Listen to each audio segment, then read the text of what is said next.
അതിനിടയിലാണ് ഹർത്താൽ. ആലപ്പുഴയിൽ കടയിൽ കയറി വനിതാ ജീവനക്കാരെ സമരാനുകൂലികൾ ഭീഷണിപ്പെടുത്തിയതായി പരാതി. മൊബൈൽ ഫോൺ പിടിച്ചെടുത്തു. എന്നാൽ ആലപ്പുഴ നഗരത്തിലെ മുഴുവൻ കടകളും തുറന്ന് പ്രവർത്തിപ്പിക്കുമെന്ന് വ്യാപാരി വ്യവസായി ഏകോപന സമിതി അറിയിച്ചു. ഇവിടെ ഞങ്ങൾക്ക് വ്യാപാരം നടത്തണം. ഇവിടെ വ്യാപാരം ഒന്നാമത് പ്രതിസന്ധിയിലാണ്.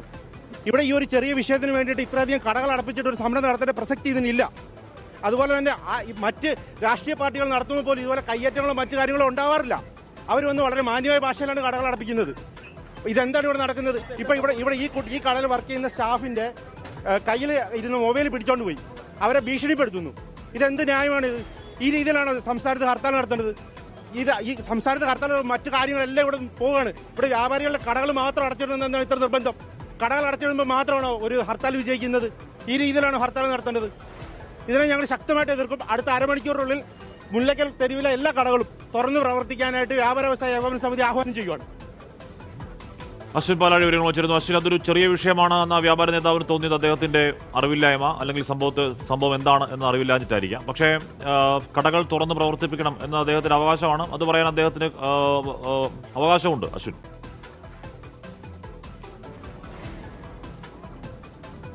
ഹാഷ്മി, തീർച്ചയായും ഈ സമരത്തിൻ്റെ പ്രതിഷേധ പ്രകടനവുമായി ബന്ധപ്പെട്ട് KSRTC ബസ് സ്റ്റാൻഡിന് സമീപത്തേക്ക് സമരാനുകൂലികൾ എത്തിയപ്പോഴാണ് അവിടെ തുറന്ന് പ്രവർത്തിച്ച ഒരു സ്ഥാപനത്തിനുള്ളിലേക്ക് സമരാനുകൂലികൾ കടന്നതും അവിടെ ഉണ്ടായിരുന്ന വനിതാ ജീവനക്കാരിയെ ഭീഷണിപ്പെടുത്തുകയും അവരുടെ കൈവശമുണ്ടായിരുന്ന മൊബൈൽ ഫോൺ പിടിച്ചെടുത്തുകൊണ്ട് പോവുകയും ചെയ്തത്. അതിനെതിരെയാണ് ഈ വ്യാപാരി വ്യവസായിയുടെ നേതാവ് സംസാരിച്ചത്. ആ സംഭവം കടകൾ പൂർണ്ണമായി അടപ്പിക്കുന്ന ആ രീതിയെയും ഒപ്പം അക്രമ സ്വഭാവത്തെയും എതിർത്തുകൊണ്ടാണ് അദ്ദേഹം സംസാരിച്ചിരിക്കുന്നത്. എന്തായാലും ഈ സംഭവത്തിന് പിന്നാലെ ആലപ്പുഴ നഗരത്തിലെ എല്ലാ കടകളും തുറന്ന് പ്രവർത്തിപ്പിക്കാൻ വ്യാപാരി വ്യവസായി ഏകോപന സമിതി ഔദ്യോഗികമായി തന്നെ നിർദ്ദേശം നൽകിയിട്ടുമുണ്ട്. കടകൾ അടപ്പിക്കാനും ഭീഷണിപ്പെടുത്താനും എത്തിയ മുഴുവൻ സമരാനുകൂലികളെയും പോലീസ് അറസ്റ്റ് ചെയ്ത് നീക്കിയിട്ടുണ്ട്.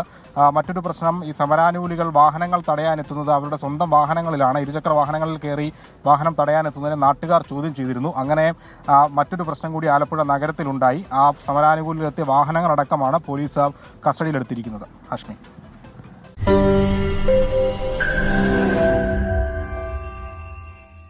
ലോകത്തെവിടെയായാലും ഏത് സമയത്തും 24 വാർത്തകളും ഓഗ്മെന്റഡ് റിയാലിറ്റി പാക്കേജുകളും എക്സ്പ്ലെയിനറുകളും വിശദമായി കാണാൻ ഞങ്ങളുടെ യൂട്യൂബ് ചാനൽ നിങ്ങൾക്ക് സബ്സ്ക്രൈബ് ചെയ്യാം.